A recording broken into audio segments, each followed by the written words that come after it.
Welcome, everybody. I call to order the February 22nd, 2022 regular Board of Alderman meeting. Would everybody please join with me in saying the Pledge of Allegiance?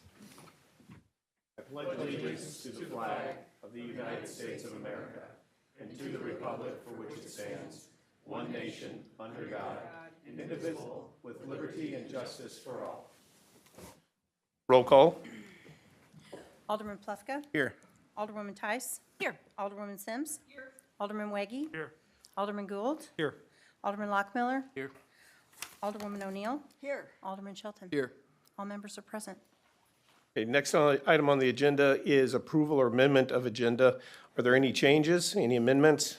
I have one, and that is to add, I guess, as item 4.1, and that is to go into a closed session, and that will follow the item 4, which is a swearing in of the provisional judge.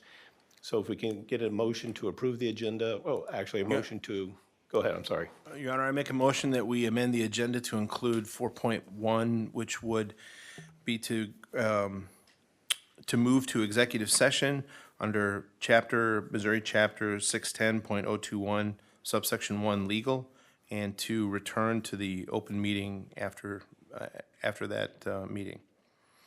Second. Okay. Is there any discussion? Okay. All in favor, say aye.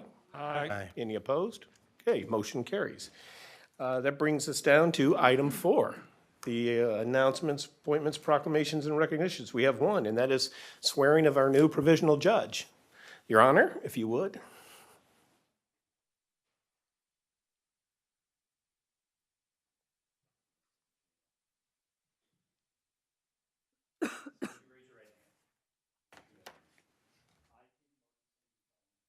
I, Katie Markinson.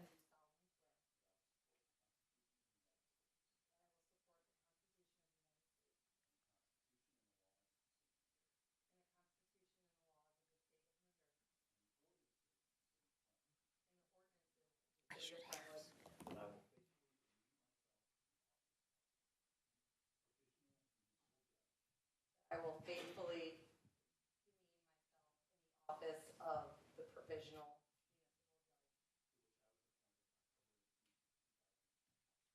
Which I was appointed October 18th, 20.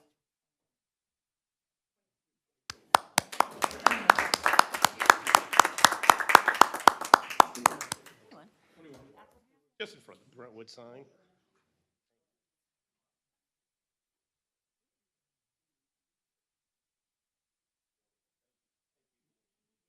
Don't move yet. Don't move yet.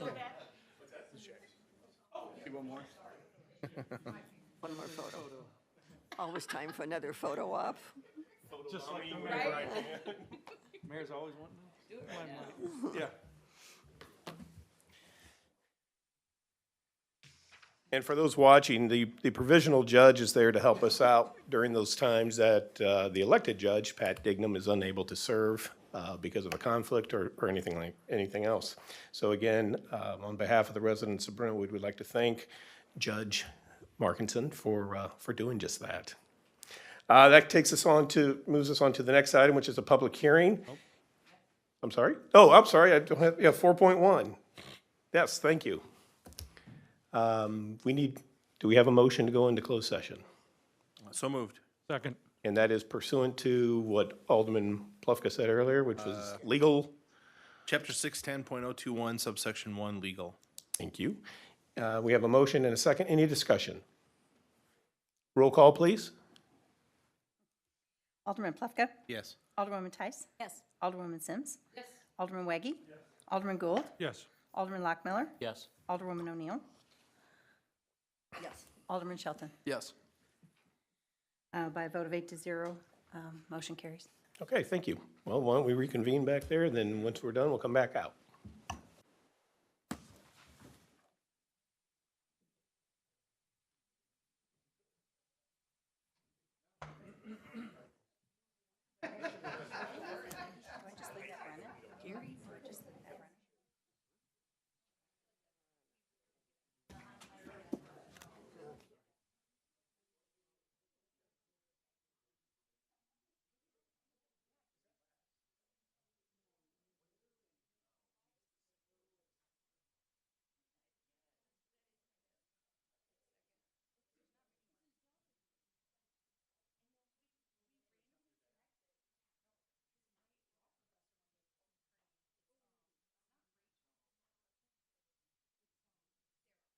Sarah. And so I was like, what? So then we started doing Google. And she tried to reach out to my dad, like small world. Met really pen pals, Sarah and I. That's so funny.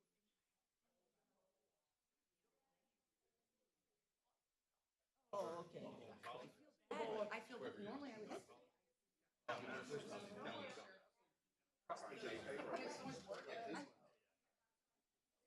Well, hey, the good news about being a judge, you'll have less.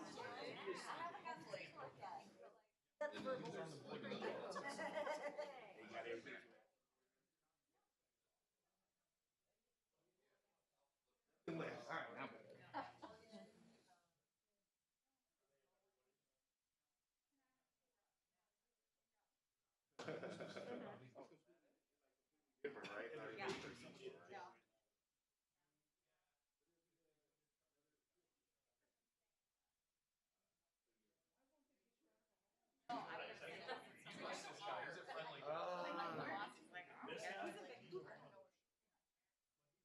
Hey, did he offer to move to Vancouver?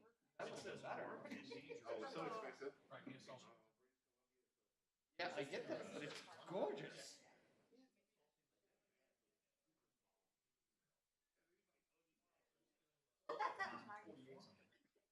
No, keep my statement.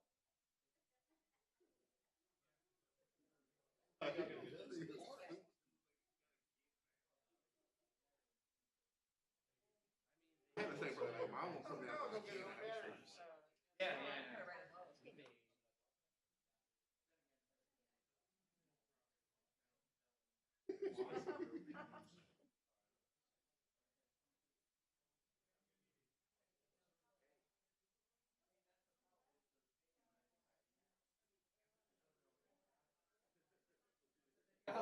No way they had bigger heads. No way.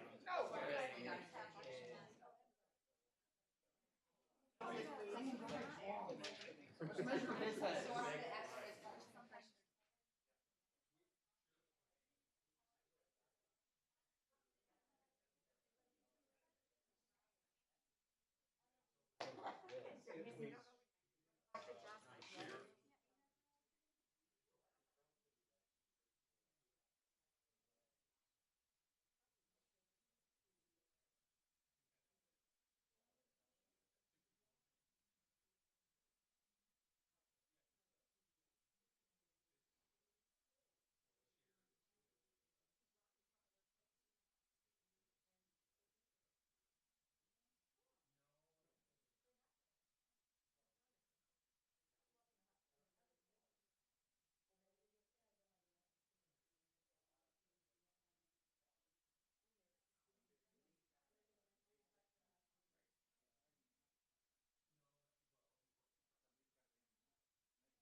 Oh, don't.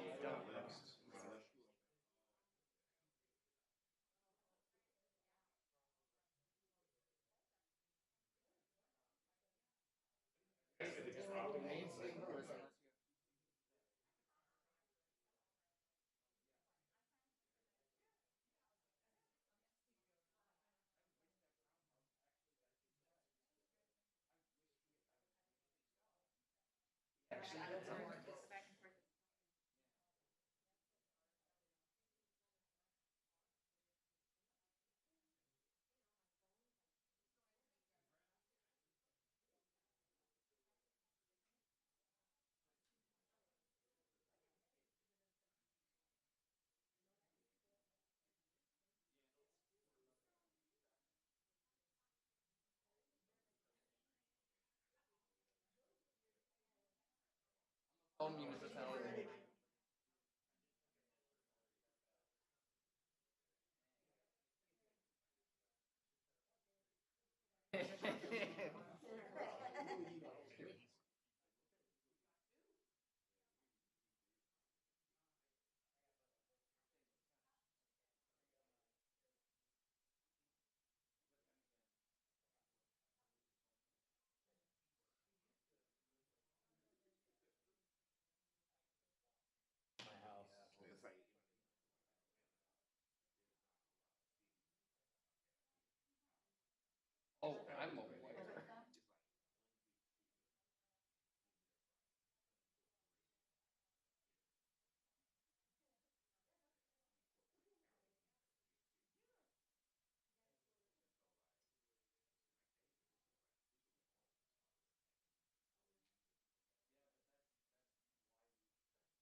Oh, I'm in a different part.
They call it the pig roast clause.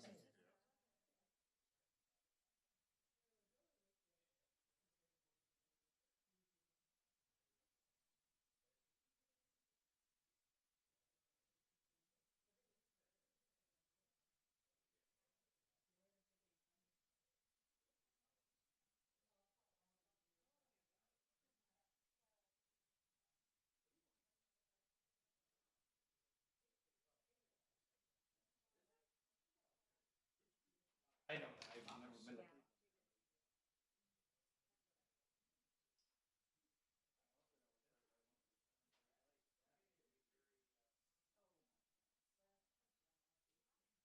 You know, that is a good point. She's closer by 4 hours to turn.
Very question.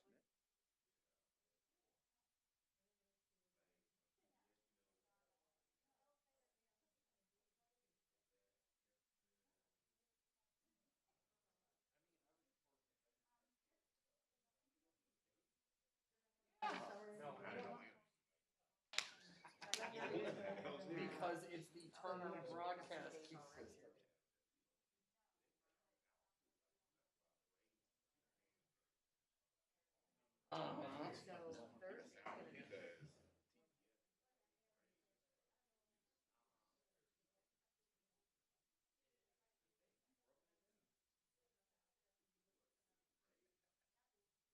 No, I'm rubbing the braids. Hell with the braids.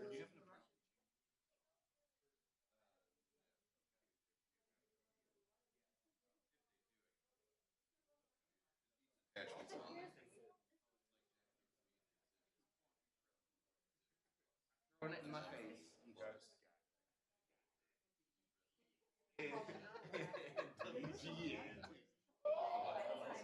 Oh, you don't? It's actually really good. Oh, never had that. I had You know where the air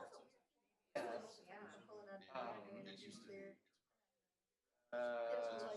Katie and Al, if I'm lucky, that's Amy's. It's in the very corner. It used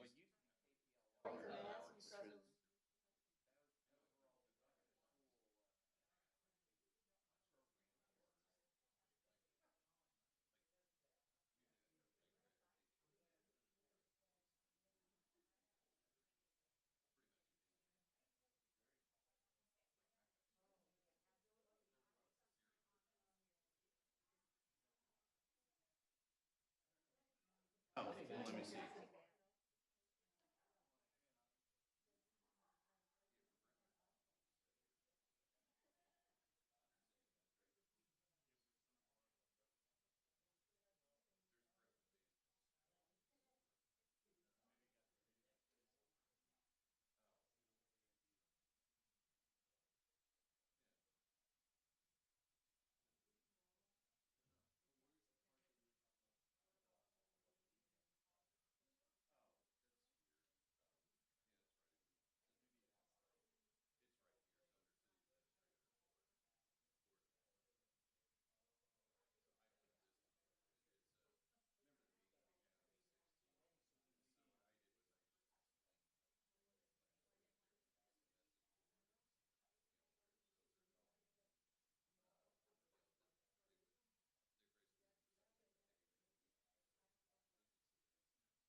Right, it's like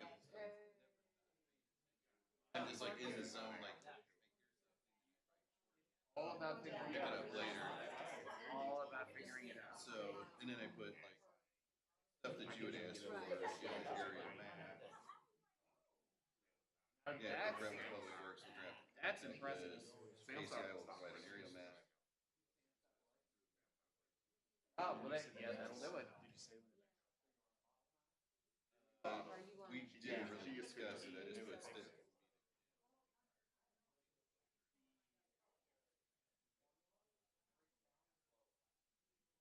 Yeah, that's what I heard in today's. So it actually helps feel fuller. They're gonna focus in on that. So.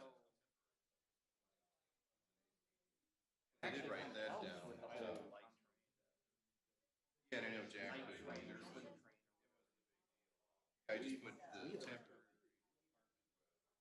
starting 2/28.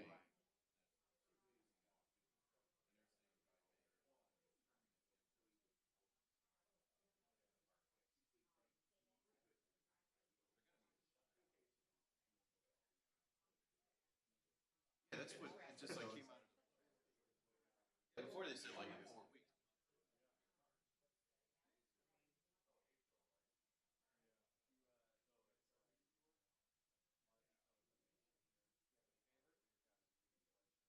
Yeah. We've got a subsequent meeting.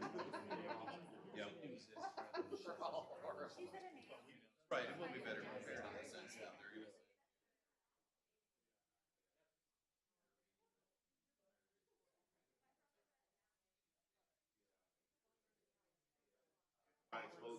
Because it's.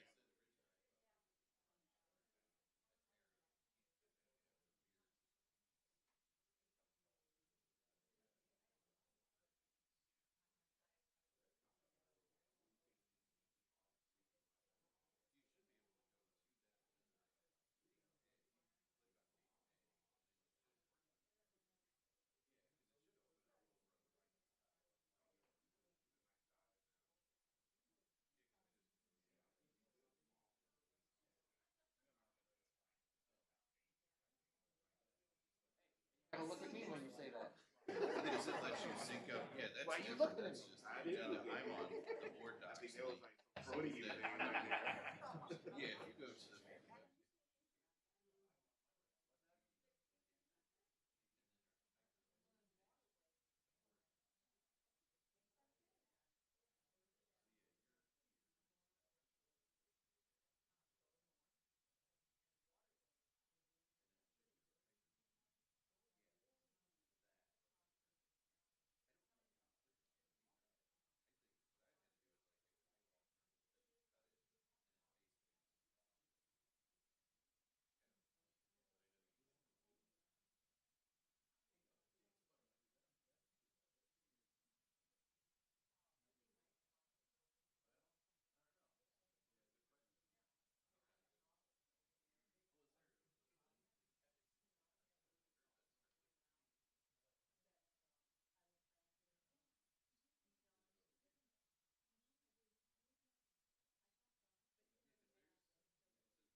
Because it's weird.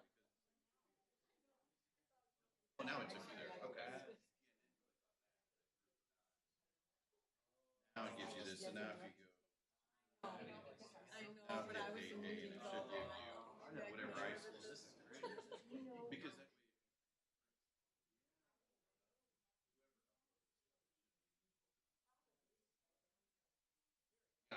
Mine's different than yours, because mine's like.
Problem.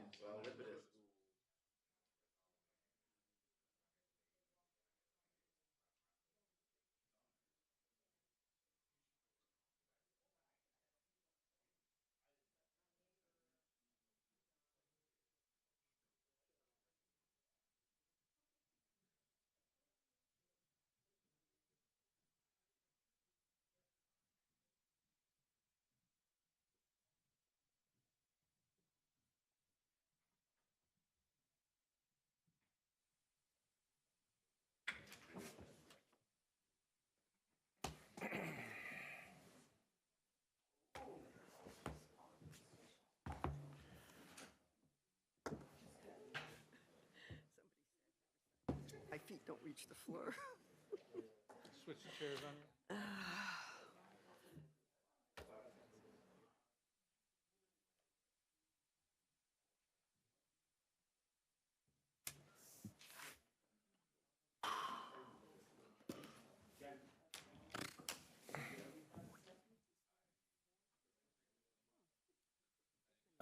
Not that I've been told.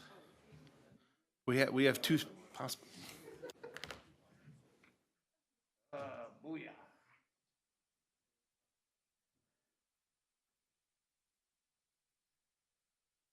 Okay, thank you for your patience. Now we will move on to the first item, well, the next item, which is item 5, public hearing.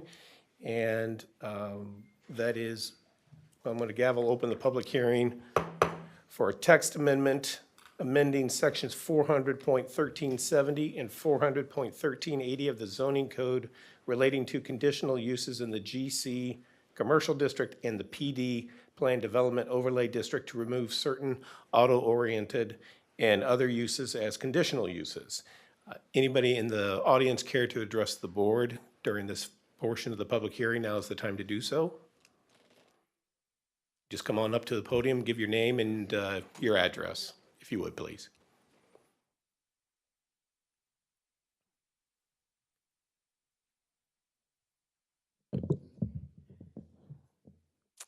Thank you, Mayor and City Council, for allowing me to speak to you tonight on the text amendment. Our address, my name is Lynn Wallace, and our address is 2120 South Brentwood.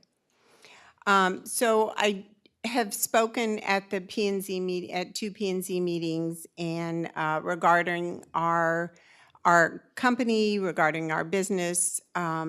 We're a family-owned company, and the name of the company is Wallace Companies, and we operate the On the Run at 2120 South Brentwood. So we've been at our current location in Brentwood since 1993. And to date, based on information that we worked together with previous administration at in Brentwood, we have invested over $4.3 million in our store. That includes the original purchase. It includes a remodel that we did in 2008, and it includes further investments that we've made in properties with the plans to rebuild that store. So ultimately, we have spent a little over $4.3 million, and with a $3 million... Recording stopped.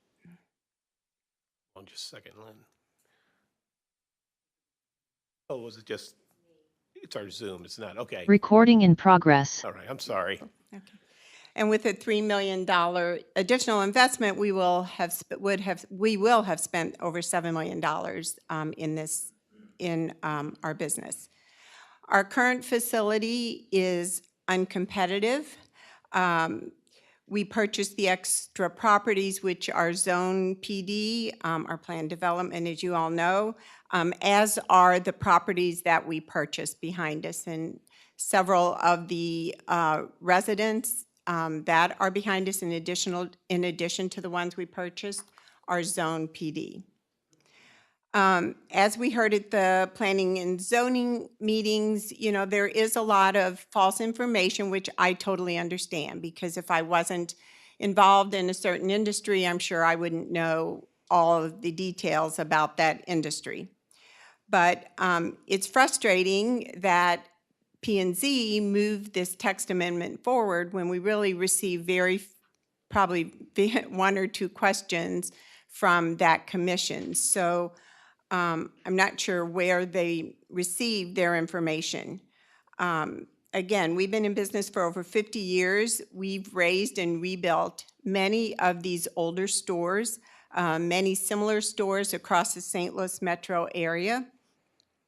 Because rather than operate tired old stores, we'd like to bring a new, up-to-date, competitive, something that our customers want, facility to the communities.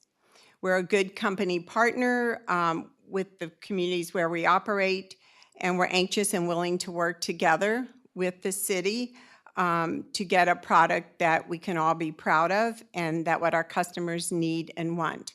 We are the only convenience store on Brentwood.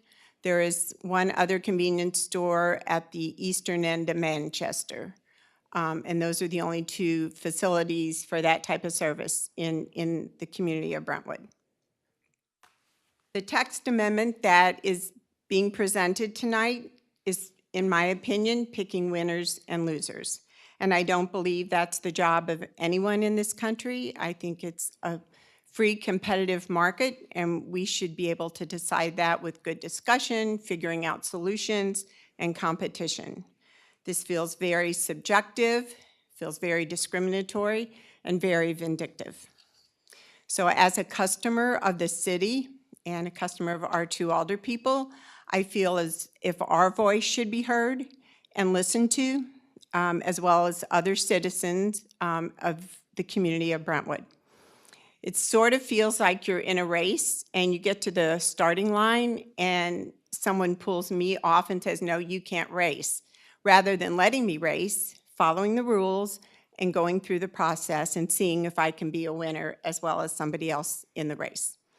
I here would be happy to answer any questions that anyone has for me.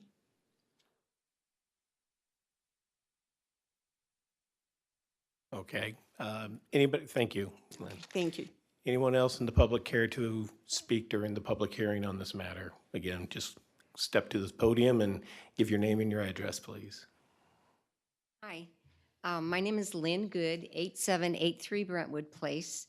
I live right by the Mobile on the Run and have it's been a gas station or a service station since I've lived there over 40 years. The Mobile is an auto-oriented business, obviously. They want to rebuild on the other side of the street where they bought the property. Potentially, without this kind of amendment, right there, we could have two auto-related businesses. When the Mobile did their remodel, changes occurred that were not positive for our neighborhood. I like to see businesses that are very compatible with neighborhoods, and to be honest, it hasn't been the most compatible situation with a lot bigger trucks, noisy, fumes, safety issues, traffic issues, trash. I know Brentwood wants to get more of a community feel, a safer feel, and that's what I can't think of the name of the plan. The plan was, I had that in my head earlier tonight, but that was the comprehensive plan. Yeah, and if we don't put some restrictions on some things in Brentwood, we could have, all kinds of auto-related business and things that are not compatible with neighborhoods and don't make it a real safe place to live. So I appreciate the board giving consideration to what some businesses, especially an expanded mobile station, which is what the plan is, a much larger, what that will do, and also that property, the old property, what's going to happen there and how that could become auto-related. Thank you. Thank you.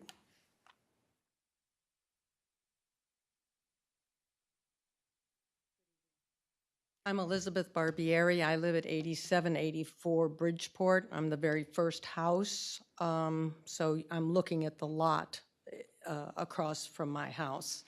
No matter what you call the place that exists right now, on the run or for the run, whatever you want to say, it is a gas station. And it has huge trucks, truly, that come in and out of there. I feel for the street that it does exist upon. But to expand and create another filling station with cars and traffic on that lot, frankly, it's not that big, and I know they've bought extra properties behind there, but you're really impacting a whole street. I mean, the entire street is impacted when you do this. I also don't think the city of Brentwood, I thought you were trying to upgrade, make yourselves look really nice along Brentwood Boulevard. Vidon, the chiropractor, he's over there. You've got a couple of attorneys now in those buildings over there that I bought from, what was his name, Radkin or something. They were old-time Brentwood people that I bought from. But those are all getting updated and they look so nice. I think you should think of that, how your image is on Brentwood Boulevard and what you want to do, and also the impact on all those houses behind there. Thank you. Thank you.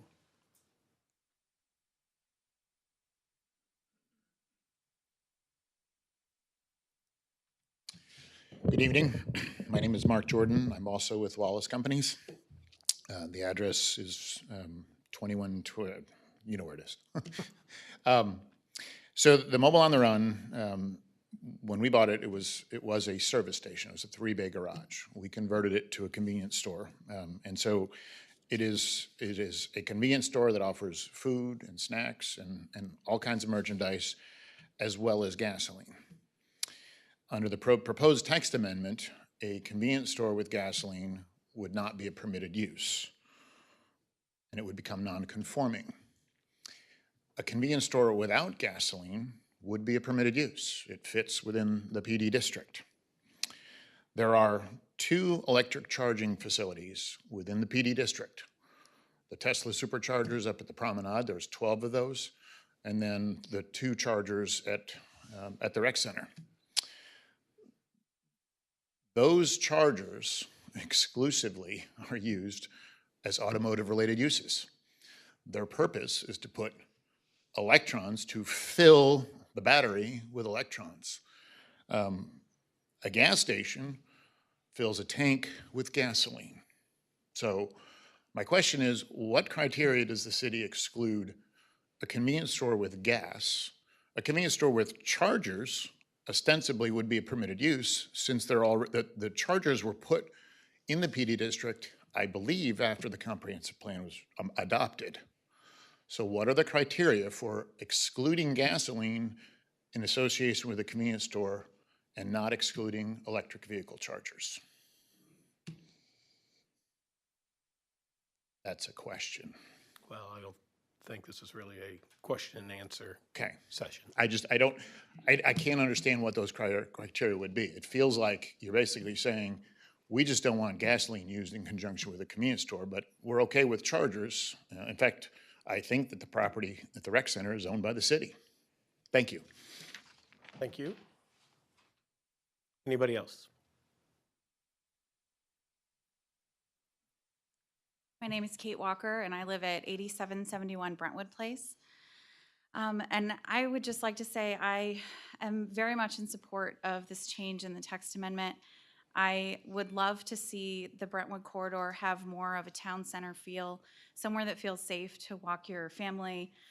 You know, we stay away from Brentwood at all costs if we're out walking with our kids or with a dog, because it just doesn't feel safe. People fly by so quickly.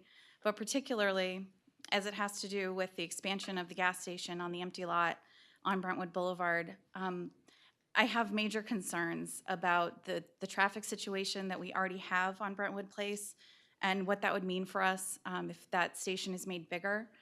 We are a one entry, one out street, so we don't have any other way out.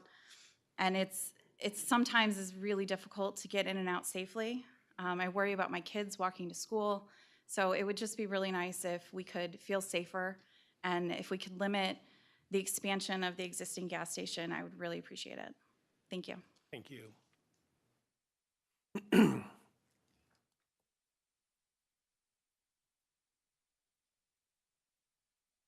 Hello, my name is Marcus Faustin. I live at 8777 Brentwood Place. So I think you kind of already understand that, you know, we were, as neighbors, we're all kind of just a little bit worried about this expansion.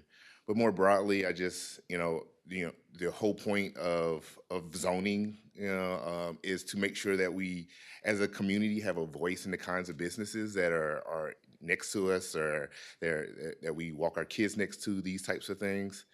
It's not necessarily picking winners and losers. I mean, we wouldn't necessarily allow a chemical plant to move into our neighborhood, right? And so, again, I just wanted to voice my support for the amendment and just simply say, like, I totally appreciate the business that that the On the Run has. I use it all the time, but I think this is the point of zoning law. So, thank you.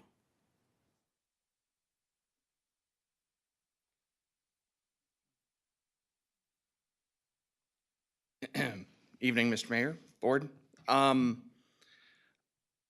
I think that I was having a conversation with my neighbor, Mr. Faustin. My name is Adam Moss. I live at 8762 Brentwood Place. And one of the things, Mr. Faustin is not originally from the St. Louis area. And we have a very unique network of municipalities here.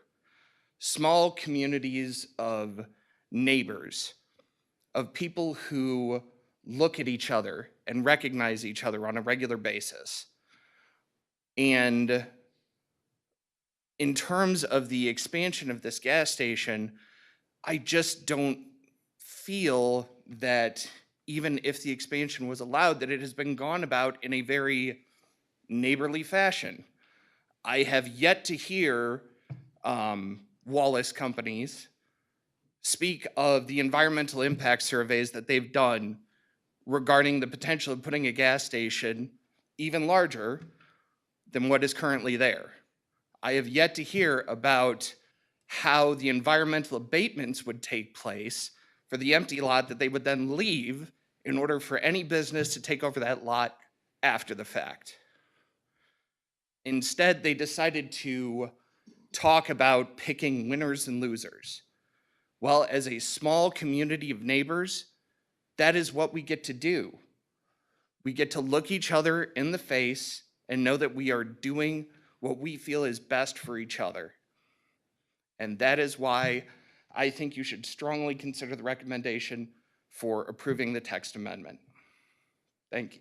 Thank you. My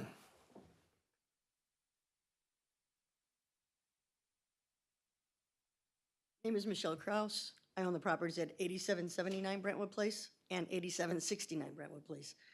And in support of my neighbors here as well, we would like to, I would like to also say that we're in support of the amendment. The area has changed quite a bit over the time with the change to the convenience store. There is a lot more noise, a lot more mess, a lot more difficulty for us to even get in and out of our neighborhood. And any kind of increasing use of it would make it even that much more difficult. Right now, many of the times, we can't even get in and out of our street, whether we're walking with the kids or the dogs, even in our cars, to get in and out of the street for where it is now. We do appreciate it being there, appreciate having a convenience store in the area, but taking over that whole area and making it even bigger is something that takes away our neighborhood feel. Thank you. Thank you.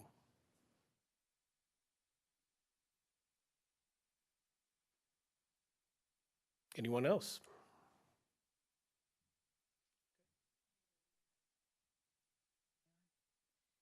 Karen Smith is online. Okay. Karen, can you hear us? Yes. Okay. Oh, thank you. Karen Smith, I live on Harrison. And although I know this text amendment isn't necessarily addressing expansion of the commercial district, I think you all know that I, as well as many of my neighbors, and which came out quite loud and clear in the last comprehensive plan we did, is kind of the expansion of the commercial quarters back into the residential areas. We would like to try and mitigate that. And I do think when we think about our commercial quarters, and this is why I think my comments in relation to this text amendment do play in. I do think it's, when we did our comprehensive plan, it's about, if in our commercial districts, having the right businesses in the right location, and that right location means a location that can handle the type of traffic that it's going to generate. I think these convenience stores that sell gas are high trafficked. I actually think the current location and the size of the operation that they have on their current property is probably a lot busier, the way those cars fly in and out of there, than we would like. I know there was a similar operation that was proposed by another company on the other side of the street at one point a few years ago. Neighbors were very upset about that, encroaching back into the residential area with that type of business that generates a lot of traffic, a lot of noise, a lot of big trucks, and lighting. Lighting was another issue for them. And I do think that mobile on the run, it does throw off a lot of light. And it's just not, as others have said, conducive to the type of community I think that we're trying to build. And that was identified in our comprehensive plan. Thank you. Thank you, Karen. Anyone else? Okay, so with that, I will close the public hearing section of this meeting and move on to item 6, which is the citizen comments. So once again, anybody in the public care to address the board, now is the time to do so, and you will be given up to 3 minutes. Scene. If you could, just come to the podium, please.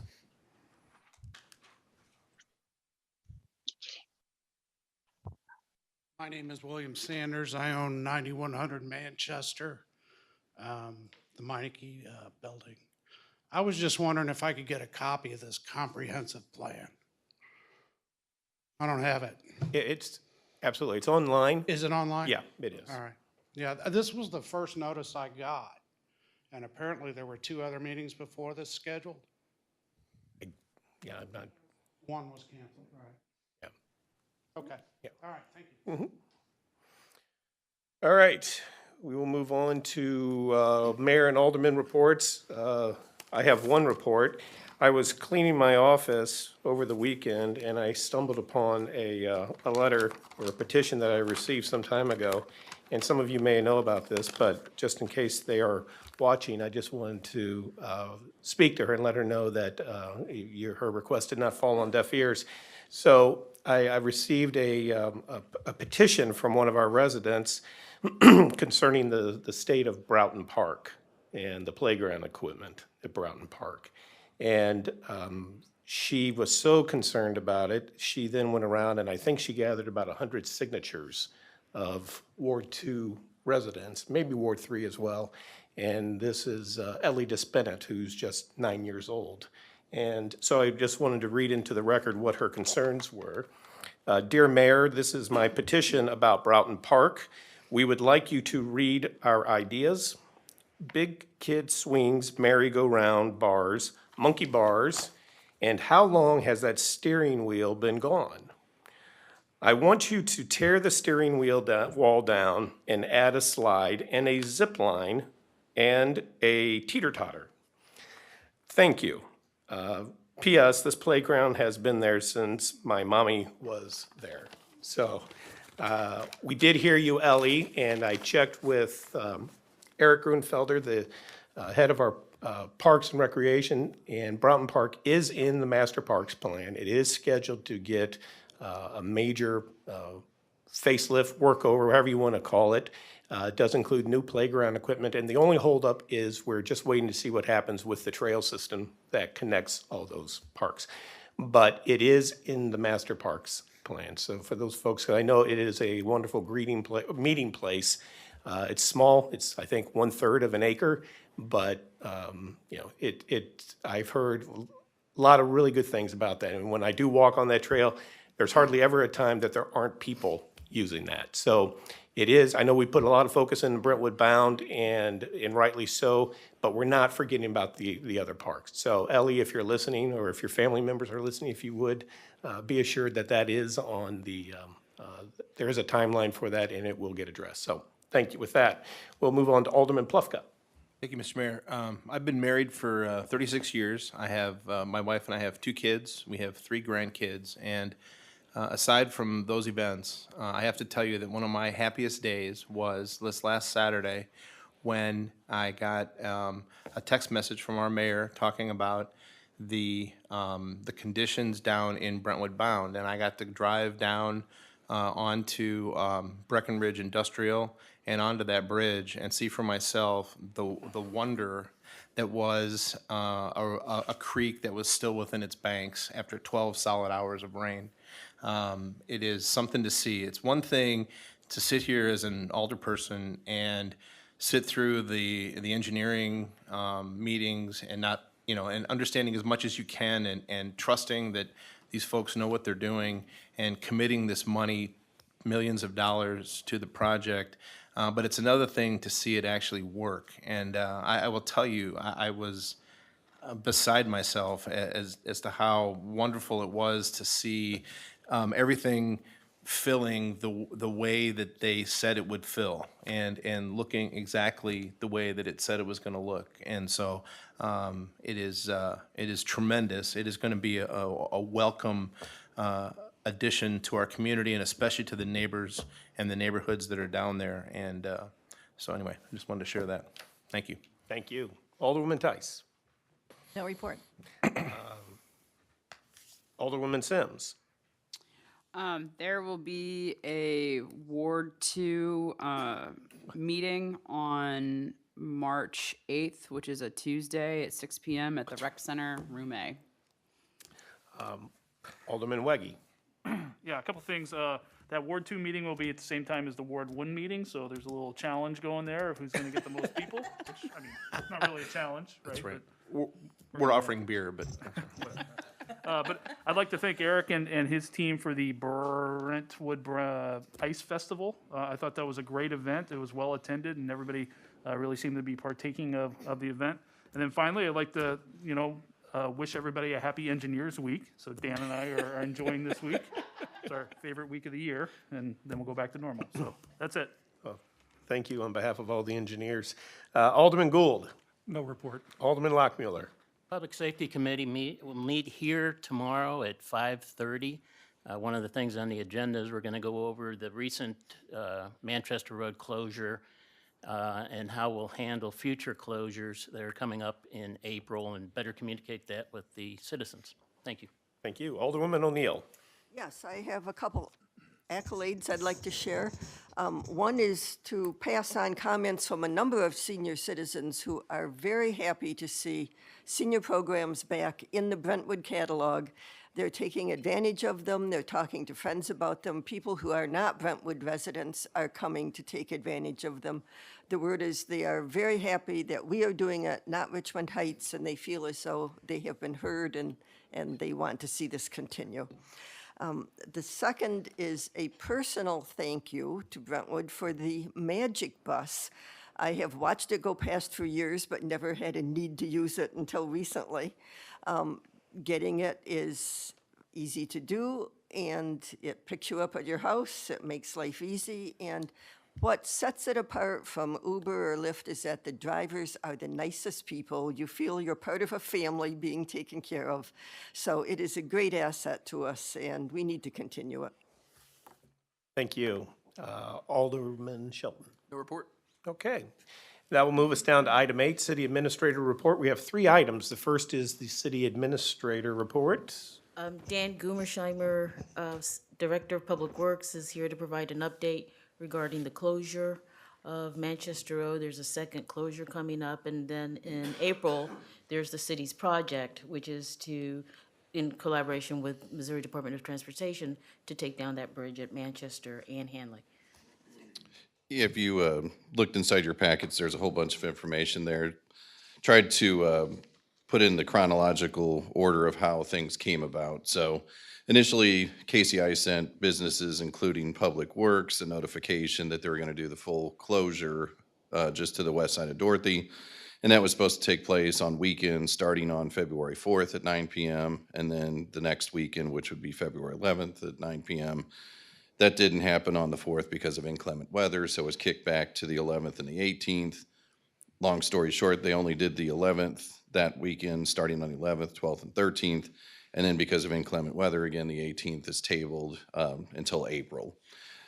The following week we had met, which was February 16th. That's where I put together the memo. I don't know if you had any questions on that. I tried to throw in everything that I listened to in the meeting. So lessons learned, things that will be done differently, things that will be done better for the next closure would be, message boards upstream and downstream of the intersections, better, actually a message board over by the apartment complex indicating no outlet because some folks turned on Brentwood Boulevard, came down so far, looped around, and thought that they could get out at the apartment complex, and they can't on Van Mark.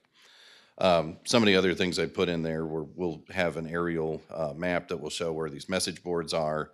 There'll also be local traffic only signs that are put on the side streets.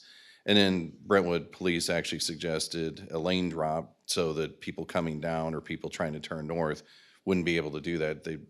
There's actually going to be some turnaround areas for larger trucks. I know Metro was notified during the closures. Metro will be notified again. Whenever we get closer to the actual event, we'll meet again as a group, go through the whole plan. So I don't know if there's anything that you had in particular here. And then one of the other key factors would be on May 2nd. That's when the bridge actually closes over Black Creek. That bridge just to the west of Hanley. For all intents and purposes, once it closes, it'll stay closed for months. And Hanley will be just strictly north and south. You won't be able to go west of that intersection into Brentwood.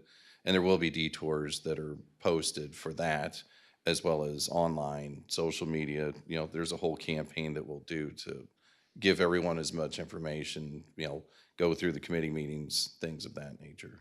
Dan, a question that keeps popping up that I hear is for the summer closure, the May 2nd, is it closed from Hanley, Manchester, all the way to Dorothy, or is it parts of Manchester that will be open?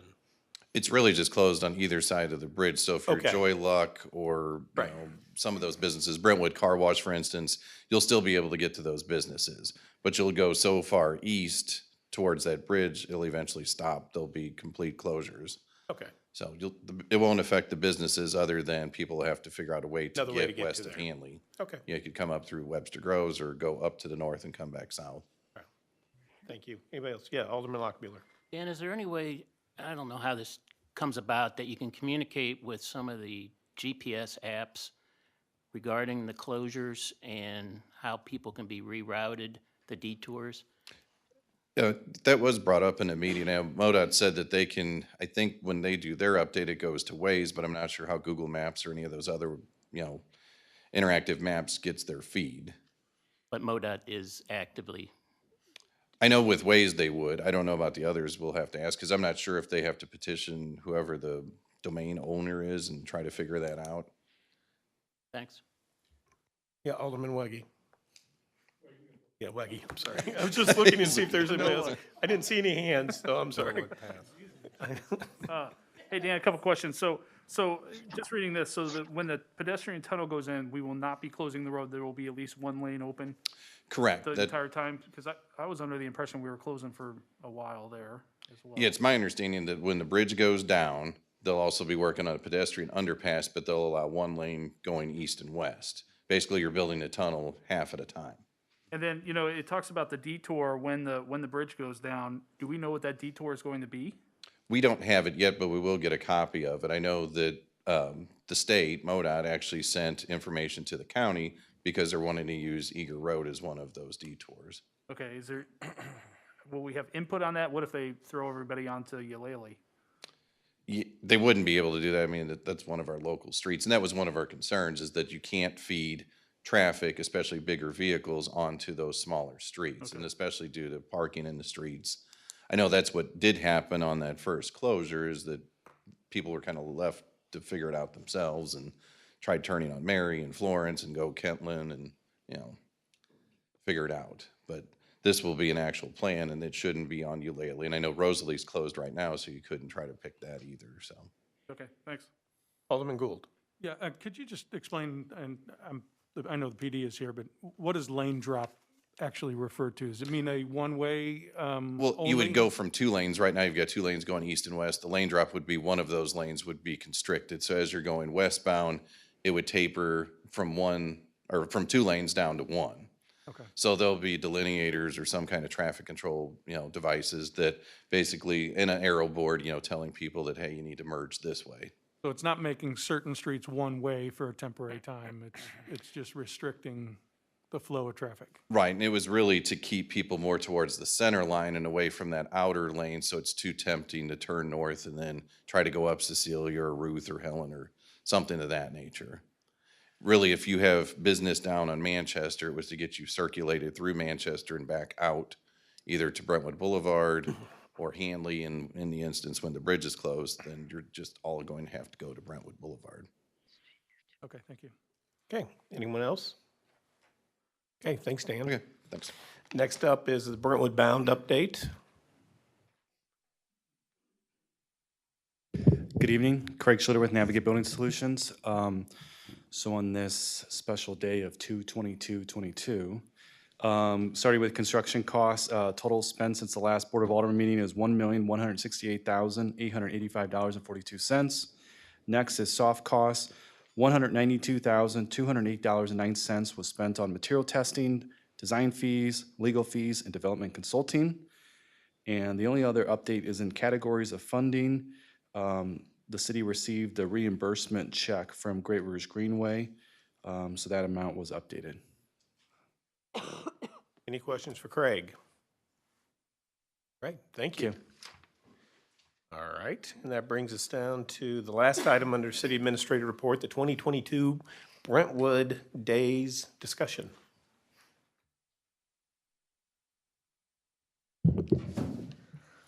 Good evening. As we talked about the opening of Brentwood Park, staff has already been looking at multiple things such as programs, events, and things like that. And the first one we talk about is Brentwood Days.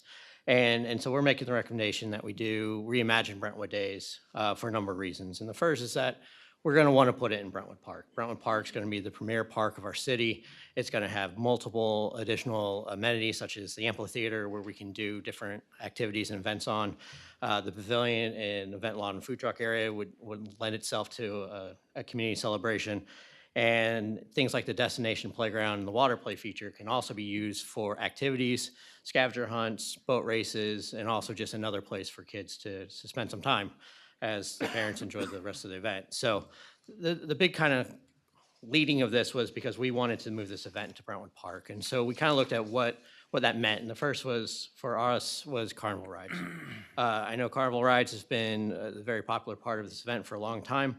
They do a lot of damage. Brentwood, the sports complex has been dealing with years for bad turf, mainly dealt with carnival rides driving in and out, and then just the people waiting in lines for those rides. It's also a third of the cost of Brentwood Days, so there's that consideration as well. If we move it, then we can actually focus time on the Brentwood Sports Complex and really get that turf back up into shape and make that a more usable and better facility as well. And then we talk about costs, and what we did last year was a little bit less than what we do for normal Brentwood Days. It doesn't mean that we're not looking to kind of make things bigger and better, but this is just the recommendation staff is coming forward with, primarily moving it down to Brentwood Park in 2022, and then looking for other things besides the carnival rides.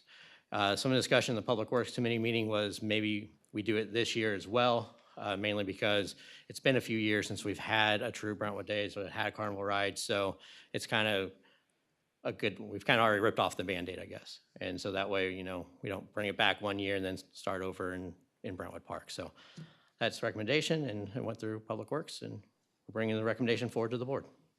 Do you need action from the board on this? I think the idea is to give staff direction. If this is the way we want to go, the first thing typically right around now is we start looking at things like carnival rides, electric, tents. We start planning that in March and April. So if we're going a different route, it's good for staff to know. Okay.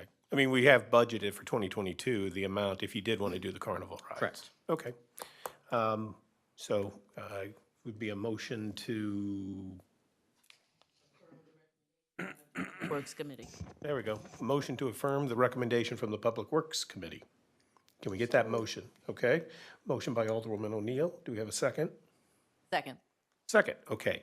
Any discussion on this? Alderman Weggie. Yeah, I voted for this recommendation at Public Works. In the intermediate time, I've been trying to get feedback from residents, and I have to say it was uniformly keep the carnival rides. So I am no longer in favor of the recommendation. I completely understand the challenges and all the reasons why we don't want to keep the carnival rides, but that really seems to be a salient point with our residents that they really do like it. So I am no longer in favor of that recommendation. Okay. Anyone else? Alderman Gould. Can you speak to some of the other activities in place of carnival rides that could be, augmented or added that wouldn't cause as much damage? I know last year you had some climbing walls and inflatable type of activities. Are there other things that you could envision making that bigger and more of an experience? I think when you look at the Brentwood Backyard Bash, that sort of starts the conversation. We always look to see if we can do things a little bit different, make things a little bit new and fresh. The idea more than anything else is being able to utilize that whole park. So when you think about it in the morning, can we do a family fun run throughout the park? That'd be great. The playground and the water play area, being able to do specific activities within those areas as well. And it's really kind of spreading out the event a little bit more. I'm speaking though to this year's, not 2023, but for this year's experience. Well, if we decided that we wanted to move forward with no carnival rides, but an enhanced experience, are there other experiences that you have been considering that get that carnival ride feel without the damage? Without the feel of the carnival ride without the damage is difficult. When you talk about actual carnival rides, there are different things like different inflatables we like to bring bring to the event, things like that. There's different, sorry, there's different other ideas such as, different kind of like the mobile gaming bus, those type of mobile type of activities that we can utilize. So there are different things. Staff hasn't put a whole lot of time and effort because if the board wants Brentwood Days, we'll be doing Brentwood Days. But yes, there's tons of things we can do.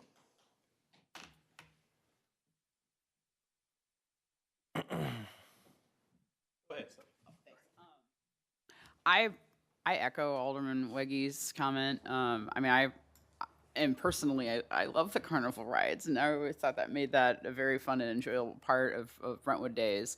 And I always, that was sort of the thing I heard the most. So I'm not in favor of this, but it just, you're here and I have a question. What would you do in lieu of something like that? Because what I hear is someone who doesn't have kids, that seemed to attract or be something that teenagers would enjoy. Someone, if I'm 16 years old, the water play is not probably my jam. What would be, that would cast a wider net in terms of, we have it budgeted for this year, so I'm in support of having carnival rides. But if we looked at a broader context, what would you have that might attract, appeal to a angsty teenager? Sure. I think what we talked about a little bit, what we kind of did is we brought more. I hate to call them extreme, but we brought things like the climbing wall, those type of experiences that are a little bit more mobile, a little bit less damaging to areas. There's a lot of different mobile type of entertainment things. There's mobile axe throwing, which I don't know if I would bring, but those type of sort of things. I like the idea. It's just tough to, say that that's a good idea. But those type of things is what we're looking at. There are bigger and better, they're more kind of bigger and better type of teenage inflatable type things. There's one called, I forget the name of it, but it's basically a spinning one, and you're basically trying not to get knocked off of it, that we tried to bring this year, and just it wasn't available in the St. Louis area. Try to bring down from Chicago. We're looking for things to keep basically the entire family entertained. Again, we saw last year as a good stepping off point of what we'd be doing in the future. We haven't terribly gotten involved in that because, again, we want to make sure what the board wants us to do. I don't have any questions. Thanks. I'm sorry. Go ahead, Alderwoman O'Neill. Alderwoman O'Neill. I have seen the comments on social media too, which were overwhelmingly in favor of carnival rides. But I think there are people who didn't post who, the last few times we had carnival rides, came home frustrated that there seem to be a lot of kids there who are not accompanied by parents or ones who do not live in Brentwood. So the comment I kept hearing the most was, can we do wristbands or something so it's only Brentwood? That some families were just really disgruntled at how many kids were running loose, and that could be lack of opportunities for teenagers too. So I would be willing to forego the carnival rides if there were some really good options above and beyond what there were last year. I like the smaller home state fair sort of feel, but I think we have to have really good substitutions for those rides if so many people want them. Alderwoman Tice. So I have a question about this carnival ride thing. So if we do carnival rides this year, is your recommendation absolutely not to do carnival rides once it moves to the new Brentwood Park? Like, is there a way to do carnival rides on the parking lot so that carnival rides aren't in the grass at the new park? Is there sort of a way to thread this in a middle ground? We try to investigate a lot of things. Obviously the new parking lot is going to be a permeable surface, so putting heavy machinery on a permeable surface could damage the parking lot. So that would be, and then also where would people park would be the other issue. We've looked at different things. Could we put them down the trail? But even if you move them down the trail, they're getting them to there, getting them set up, getting them in and out is going to damage the different things. I understand the draw of carnival rides. Carnivals, right, are great. My kids come every year because they want to go and be part of the event as well, or just because I make them. But either way, they enjoy being there at least. But I think what comes down to it is, if you guys have seen that park before and then after, it is damaging. And I've already heard from multiple members of the board, rightfully so, is we want to make sure this park, this beautiful park stays beautiful. And it's going to be very difficult to do if the first thing we do is damage the main focal point, which is the event lawn. So for staff, we're trying to figure out the best of everything. Being able to maintain this park, which is again, we're excited to do, and we're totally, we love the fact that this thing is coming on board, while providing an event that everyone will still have fun at. Might not be as important as Christmas, as I've heard in the past, but it'll still be a pretty darn good event, if I do say so myself. Alderman Lockmuller. Last year, the fireworks display was spectacular. If you've got carnival rides set up in the usual area, are you still able to put on that type of a show? Yeah, you can. The trouble, and if you saw one of the letters from the chief, is that our show is based on safety. When I first got here 8 years ago, we started a new fireworks contract, and basically we work on smaller shells, and you see at different events. The shell sizes weren't changed. You just don't get the bigger kaboom and whatnot as you get. What you probably got last year you didn't see is the fact that you had a better view, especially with the low ground fireworks, which probably made that experience a little bit better. It also provided a lot better buffer for the fireworks and the debris, so we weren't worried about them going into the lumber yards and having to send not only the Brentwood Fire Department, but Rock Hill and Webster. I mean, we have multiple departments out there at night to make sure nothing happens. Anyone else? Yeah, Alderman Shelton. Yeah, I'm not in favor of getting rid of carnival rides. I've had a couple of people reach out to me and say, similar to what Alderwoman O'Neill was saying, that the carnival rides kind of make it a county fair feel for them, and it kind of makes it what Brentwood Days is.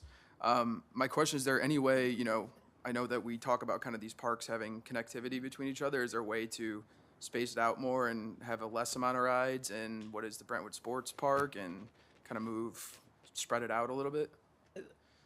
There are options. I won't say there are not options. We could shut down Brentwood Boulevard if county lets us. Yeah. I don't think that's going to happen. Are there other streets we can put? I mean, if you put the carnival rides down Russell, well, then you lose all that parking along Russell and then in the Brentwood Sports Complex. And I know parking's a big issue. And in addition, you basically have a separated event. And will parents feel comfortable being over there watching the band, enjoying the food, when their kids are across the street where they can't see them? The staff believes that that's not a feasible plan. Anyone else? Okay, then we have yeah, go ahead, Alderman Weggie. Just one more comment, and again, Eric, I really appreciate the thought that you've put through this, and it is a tough problem. It seems like we're talking about really next year in the old Brentwood Park, and then it could be that it's just not doable in the new Brentwood Park the year after that. And yes, there's that, we go back to the traditional and then we go away from it, but if there's a compelling reason why. So I don't feel like it's an all or none, especially for this upcoming year either. But I certainly understand your logic, and I do appreciate all the logic you have of the recommendation to pull away from it. So thank you. Roll call? Alderman Plefka? No. Alderwoman Tice? No. Alderwoman Sims? No. Alderman Weggie? No. Alderman Gould? No. Alderman Lockmiller? No. Alderwoman O'Neill? Yes. Alderman Shelton? No. Thank you. Okay, thanks, Eric. That moves us down to item 9, consent agenda. Are there any questions or requests to remove any of the items from the agenda for separate matter? Seeing none, yeah, Alderman Lockmuller. Sorry. If you could turn on your microphone, I think it's off still. Thank you. I'll ask the city administrator, were we needing to pull item E? Not necessarily. I just provided additional information earlier today so that if, as you deliberate, if it makes a difference to you, then you can act upon it. Okay, thank you. Okay, so with that, the chair would entertain a motion to approve the consent agenda. So moved. Second. Great. Any discussion? Roll call? Alderman Plufka? Yes. Alderwoman Tice? Yes. Alderwoman Sims? Yes. Alderman Weggie? Yes. Alderman Gould? Yes. Alderman Lockmiller? Yes. Alderwoman O'Neill? Yes. Alderman Shelton? Yes. Motion carries by a vote of 8 to 0. Great, thank you. One item under old business, and that's bill number 6373. Dan, are you going to present on this? If you would, please. This item's pretty straightforward. If you recall, January 2021, the board approved Bill 6315, which became Ordinance 4953, and that allowed Public Works to put in a temporary ADA space in the street at 8910 Madge, with the assumption that once the neighboring property was completed at 8906 Madge, this temporary space would no longer be needed. So then we need to repeal the initial legislation and then get approval to remove the sign. Great, okay. It's been up a little over a year. Any questions on this? Your Honor, does this require 2 readings, or is this just a single? I think it's going to require 2 readings because it's a separate bill.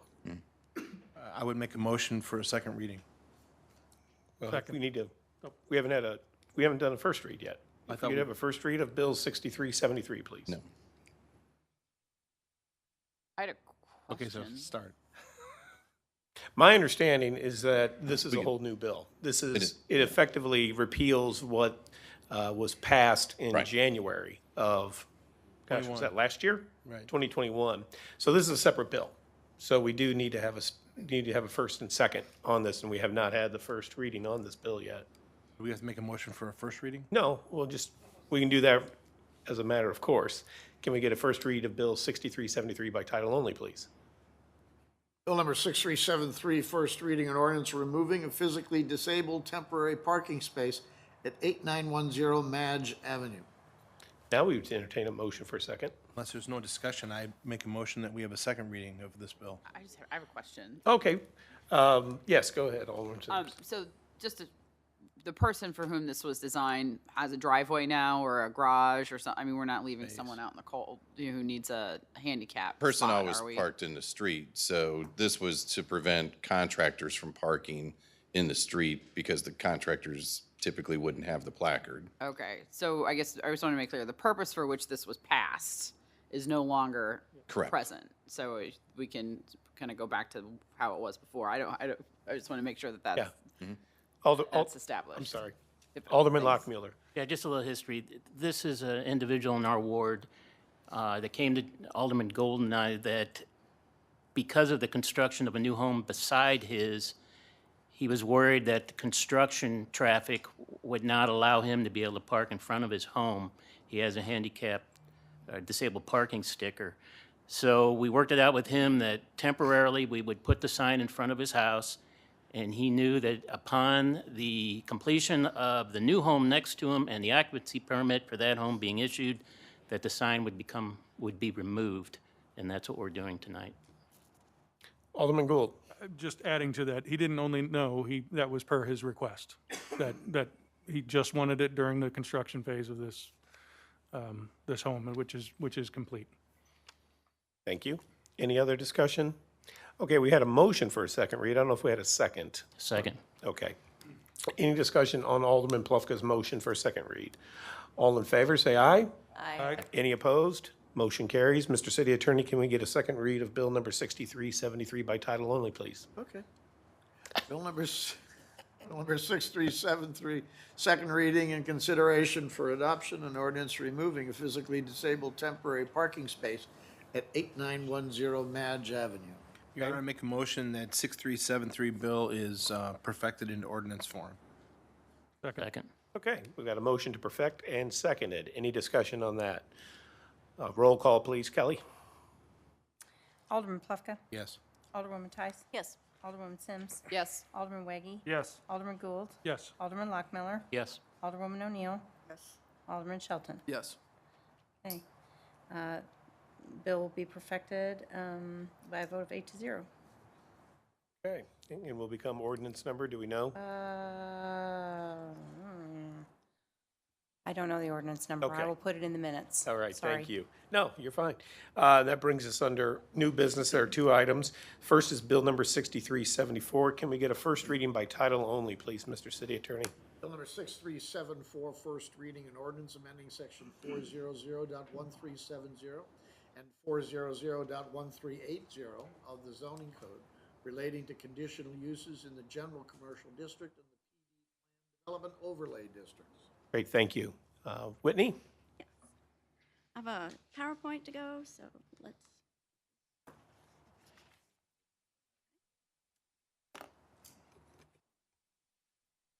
Whitney Kelly on behalf of the city of Brentwood. The text amendment before you is to remove certain auto-oriented and other outdated uses within the GC and Plan Development District to be consistent with the city's comprehensive plan. The comprehensive plan identifies Brentwood Boulevard as a key north-south route and discussed creating a more town center approach for this area. Manchester Road is also identified as a key corridor with shallow lots, and during times of auto growth, lots of auto-oriented businesses developed which still have a presence in Brentwood. However, over the years, commercial displacement of the residential properties can be seen along both Brentwood sections of Manchester Road. The comprehensive plan discussion include limiting allowed uses in both the GC and commercial and planned development overlay district for a more narrow spectrum of permitted uses. Additional planning efforts could alleviate the use of creative overlay districts to achieve planned development style goals approved by the Board of Aldermen via conditional use permit, while still allowing for the right to use a base level neighborhood commercial district for smaller scale investment by local business owners. The city's zoning district for the Brentwood Boulevard is planned development overlay, and the general commercial district for the southern portion of Brentwood Boulevard and the western portions of Manchester Road provides for permitted and conditional uses within these areas. Several conditional uses listed, particularly the auto-oriented uses such as gas stations and car wash, tire stores, and repair shops, and auto sales would require large open areas of parking vehicles would not be compatible with the surrounding residential uses. Therefore, staff would recommend that these uses be eliminated for consideration, as well as removing those uses that are outdated and no longer being implemented, as there is a sense that the city of Brentwood has enough of these uses existing and would not like to see the expansion of such uses along Brentwood and Manchester corridor. The MC district is the eastern portion of Manchester corridor, east of Brentwood Boulevard, already excludes these uses from that zoning district. The only remaining auto-oriented use is the allowance for new and used auto dealerships, and therefore we've included the GC district west of Brentwood Boulevard and the planned development overlay district to be more consistent with the MC district and with the comprehensive plan. So here we have the list of uses that are being proposed for elimination in the GC district and within the planned development overlay district. So there was, at the Planning and Zoning Commission, there was a lot of discussion about the nonconformity section, so I wanted to get into that with you here. We're not trying to eliminate these uses. They have invested in their property, they can continue. The nonconformity section allows for the use to continue provided as lawfully existing nonconforming, and is provided that they do not expand or alter or increase the degree of intensity for that use. Therefore, they can continue to operate, they can sell to a subsequent owner and continue to operate within their existing business and property. It is the expansion that would be not allowed as a nonconformity. However, again, nothing in the code prohibits them from seeking a further text amendment should the board wish to consider it at some point in the future. And then we have all the district overlays. I did also want to clarify the public noticing requirements. The code requires that when there's a site-specific request, such as a rezoning, conditional use permit, site development plan approval, we notice all the properties within 300 feet around that particular property. For a text amendment, it only requires notification in the local newspaper of the Pulse and the county. And then I went ahead and sent out the notice to all properties within the PD and GC districts as they needed to be aware of this. But that was not a requirement, and we didn't go 300 feet around that. Okay, thank you. Do we have any questions for Whitney on this? Okay, and again, we're not doing a second read tonight. Alderman Weggie, did you have one? I do. Sorry, it took me a while to. No, go right ahead. Hey, Winnie, so there was a question about EV chargers. So I believe the Tesla is in the, in a different zoning area. But would this, if this text amendment is changed, would that prevent a EV charging only facility similar to like the Tesla where it's a parking lot with a bunch of charging stations from going in along in these two areas? That's an interesting question. I think we'd have to review that once we got an actual proposal. In discussions with the attorney for the Planning and Zoning Commission, Stephanie Carr, we really felt that the existing EV charging was more as a utility facility because it is in conjunction with the permitted use and that they're plugging in as they're going shopping or spending time at the rec center. So it was just providing a utility, not really in the same category as the gas station. But if it was I might add perhaps to primary use of land. This is correct. parking structures and parking areas. So it's Okay, thank you for that clarification. But what if it is the only use? So it is a property is bought and only chargers are put in. The only reason for that is to have charging stations. I haven't thought through that. I think that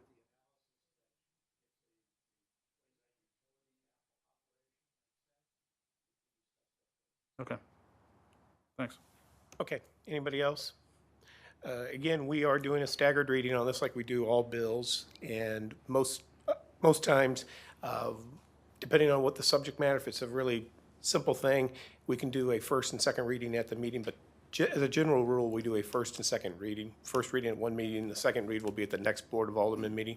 So with that explanation, we will take this up for a vote at the next Board of Alderman meeting, which is March, it's the first Monday in March.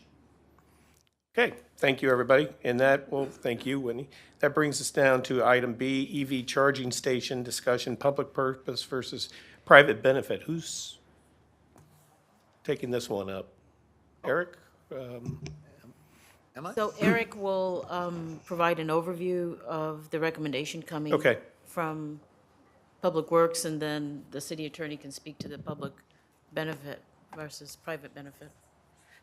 So staff was asked to do some research on EV charging stations, especially as it relates to free versus charging, how much we should charge, and kind of just general data around of what's being done in other places. So staff kind of put together the information, which you kind of see. I think the interesting part was like put a graph about, the free versus the fee-based charging stations within kind of the St. Louis metro area, the Mid-County area. And it was pretty much, I think, a little bit more than half and half. The places like Richmond Heights, Maplewood, City Hall, the St. Louis City Streets Department, and City of Kirkwood, City of Maryland Heights, and City of O'Fallon all have EV charging stations, and they are free to use. The discussion at the Public Works was that we should charge the users the base of the electricity, which is about 8 cents per kilowatt hour. And we can easily kind of make that change in charge point and start charging that whenever the board decides to do it, whenever the board decides to do it. So that was kind of the brief introduction to what happened in the Public Works meeting. Again, I think, the reason the EV charging stations were put in the the rec center to begin with was that it came from Public Works to try to do this as a sustainability initiative. So that's why we went forward with the Ameren rebate and did all this. Alderman Plufka. Thank you, Mr. Mayor. So you mentioned we could start charging. How would we physically do the charging? It's done through ChargePoint and through their cloud-based system. So basically, we determine how much we want to charge. It then goes straight to the system. Basically, I can set it up through our program, and then ultimately we get reimbursed from ChargePoint. Well, take me through the process. I have an electric vehicle, and I drive up to Brentwood Rec Center, and I'm going to be there for a couple hours, and I decided to plug in my car. So it's very similar to what you do now. It's all done through the screen that's at the charge station, but basically it becomes fee-based. So part of the app that you can use, basically you preload your app, and it basically reduces kind of how much you have left on your your card more than anything else. It wouldn't be a credit card, it would be a card specific to this? No, it'd be an app-based system. Okay, so who pays for the ChargePoint service? Does the city or does the user? There is a administration fee which the city does pay. It's about $300 for that cloud-based system.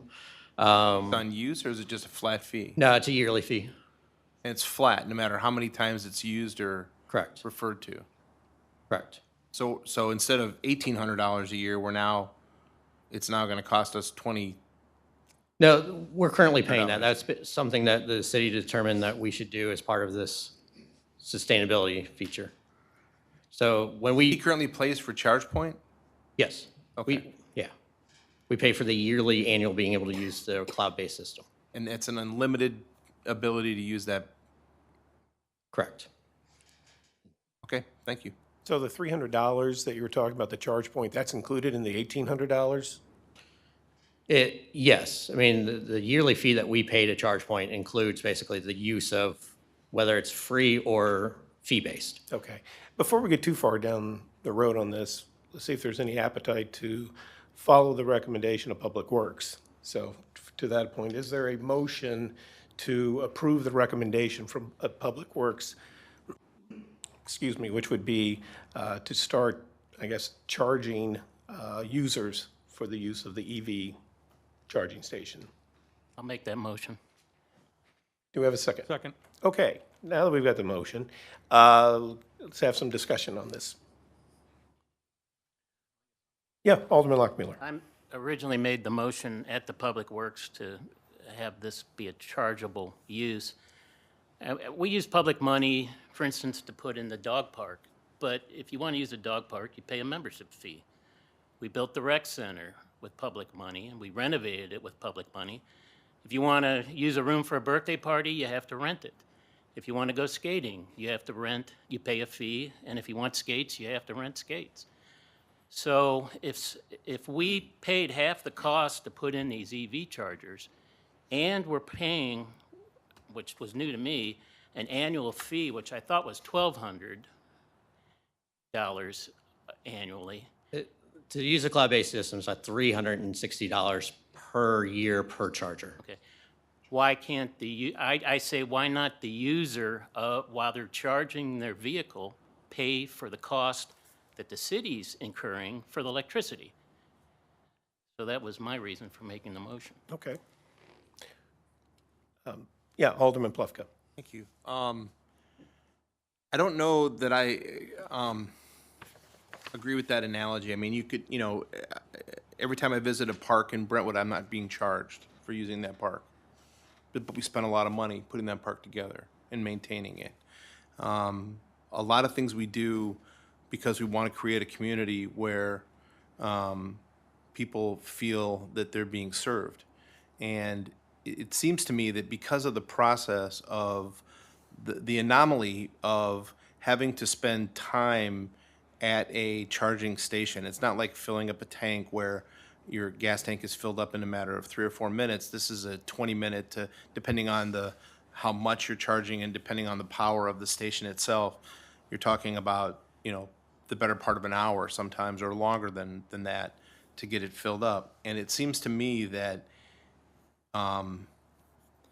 that as electric cars become more prevalent, that we ought to strive to be a community that welcomes not only the cars, but their drivers to our community for things like going to the rec center. It would make the rec center that much more attractive, maybe incrementally pretty small, but that much more attractive to somebody with an EV, or going to the promenade where the Tesla station is located. That you could, it makes our areas more attractive to people we want to have stay and spend dollars in our community. And I think that's enough of a trade-off, given the cost that's involved here, that I don't think we should be involved in charging for this particular service. Thanks. Alderman Gould. Yeah, I would just argue that I think by putting the infrastructure in, that attraction has been there, right? That attraction is already baked into the fact that that infrastructure is there for them. I think the people who can afford to have an electric vehicle at this point, can afford a $3 charge for their electric. That isn't on the burden of the taxpayers of Brentwood to continue to fund or supplement. So I just think it's a principle of, whether or not taxpayers of Brentwood should be funding, albeit small amounts of, relatively small amounts of money. I think it's just a principal discussion that is that the right move, and does that open up a precedent for things moving in that direction for a, yes, your argument about going to parks. Everybody can go to the parks. Not everybody can use these stations or gets the benefit out of them. And I don't see the people who are using them, it's not like they need help paying for fueling their cars. So I think it's a reasonable thing to expect that a small amount of charge to the end user to remove the burden on the whole of the community, now that we've actually invested in putting the attraction as the infrastructure. Alderwoman Sims. I echo Alderman Plufka's comments on this. I'm not in support of charging. I mean, not to be too cute, I think we should lead the charge in EV readiness. And I certainly found the Super Bowl halftime show a vindication of that this is the future and this is coming, since every other commercial appeared to be for electric cars. And I think this will, will lead by example, and this will make, I think, Brentwood all the more attractive to come and shop here, that while you're here, you can charge up your car. I'm not persuaded by the idea that, I don't think this is the same thing as a dog park. We don't charge for large electronic recycling. We don't charge for trash. We don't charge for recycling. So I think that the benefits of keeping this, as a free service, far outweigh the benefits of charging. Eric, how much does the city spend? The way I see it, there are 3 items under 3 programs under what we'll call the sustainability umbrella. And as Alderwoman Sims pointed out, there's the electronics recycling event that we do 4 times, 5 times a year. 4 times. And we have a paper shredding event that we do a number of times as well. And how much does the city spend to provide those 2 services, ballpark? Ballpark, 8,000, so I think it's 2,000 apiece. Okay. For electronic recycling. Okay. That, obviously, that's not our budget, so don't quote me on that. Right. Okay, I'm sorry. Yeah. Is that Dan's or? Yeah, it's Janet's. Okay. Yeah. So what I'm getting to is these 3 programs that fall under the sustainability umbrella, we're providing those at no charge to the residents. So I'm just wondering, if you talk about precedent, if we're going to start charging for the EV, start charging residents or anybody for that, is it then, what's the rationale for not charging for all those programs? Sure. Since you're looking at me and asking. Yeah, I'm directing it to you, Jeff. So that's fine. I would argue that those are then available to all residents to decide that they want to participate in it or not.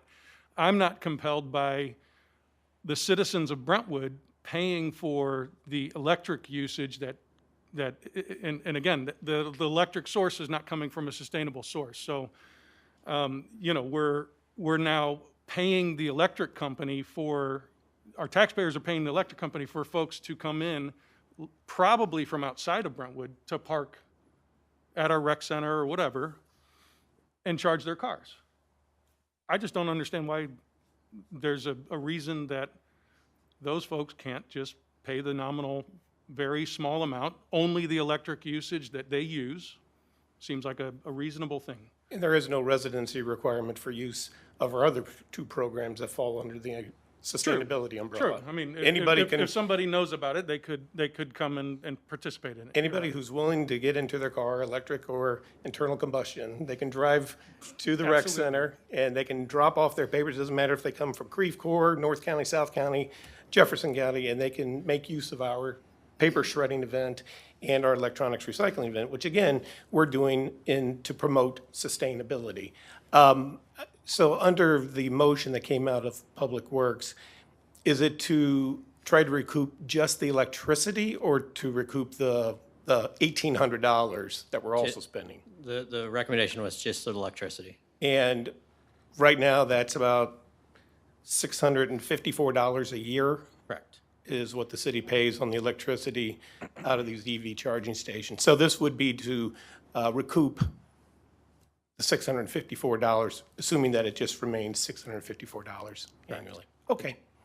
Alderman Weggie. Yeah, I voted against this recommendation at Public Works. I really like this map that shows all the free charging. All our comparator cities, you look at Richmond Heights, they have a wall of chargers by their rec center. I think there is a benefit, albeit maybe small, that this is an attractor to the rec center. We're bringing people in and we are making revenue on that.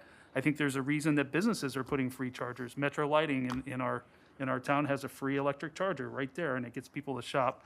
In terms of time to charge on these, it takes 6 hours to fully fuel a charge on these. So I do not believe that people are, excited for the free electricity and going to go sit in the rec center parking lot for 6 hours to obtain that. And my analogy is, the toilet paper at the rec center is also free, and I'm not concerned that people are going over there and getting free toilet paper. It's almost becoming an expectation. Now, I do believe that at some point we will need to start charging for this, and that's when EVs are more prevalent, when we have the infrastructure as, a society around and everybody's driving them, because then at that point, you're working in that parking lot, and it does make sense to park your car over there for 6 hours and charge it up all day. So I know there is a time that we will need to turn this over to charge it, but I don't think we're there yet. Anyone else care to weigh in on this charging topic? Okay. Do we need a roll call on this, Kevin? Your call. Sure. Better safe. Okay. Roll call, please, Kelly. Alderman Plufka. We're make sure I we're know not what doing we're a first voting and on? a second. We're not doing a first and second on this, I thought. I thought this was just, because it's not an ordinance. It's just a motion. And this is and the motion that was made was to follow the recommendation from Public Works. Yes, that Thank is you. essentially to start charging. I understand. To recoup the electricity that the city is spending. Yep, thank you. So we all understand the motion. A yes vote would be to start charging, and a no vote would be to remain status quo. Okay, roll call. Alderman Plufka. No. Alderwoman Tice. No. Alderwoman Sims. No. Alderman Weggie. No. Alderman Gould. Yes.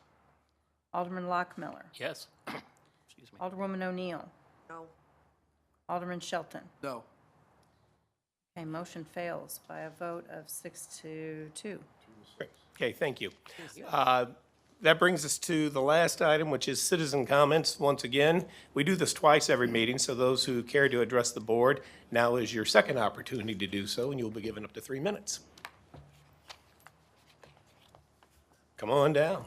Thank you very much. You might as well, you made the effort to come here, so. Why not? And it was so far too. Thank God for the free toilet paper. I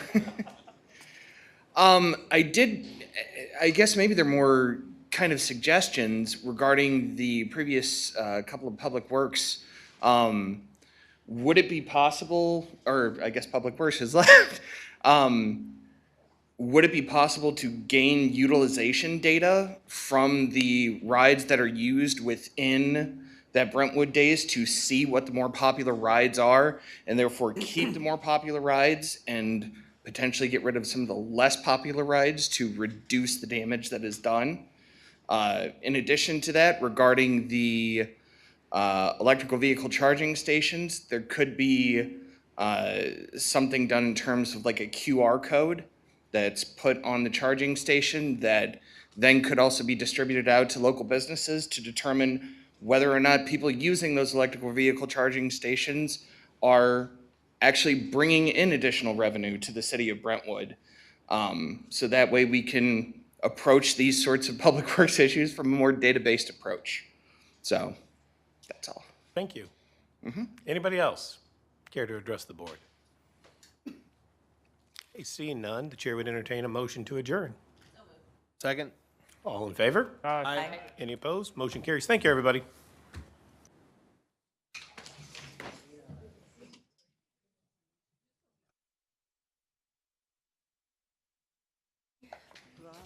Hey, Jeff? Hi.